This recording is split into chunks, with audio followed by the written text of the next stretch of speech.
তৃষিত তাপিত হৃদয়ে এসো রামচন্দ্র হৃদয় নাথ তৃষিত তাপিত হৃদয়ে।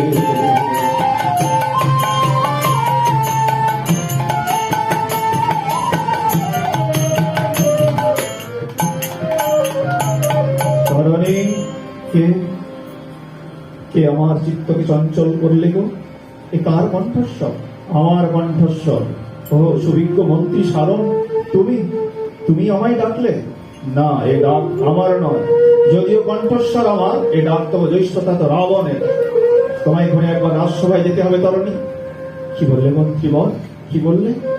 এ ডাক আমার জ্যৈষ্ঠতা তো রাবণের? না না না, আমি বুঝতে পেরেছি। এ ডাক তোমারও নয়, আমার জ্যৈষ্ঠতা তো রাবণেরও নয়। এ ডাক কার জানো?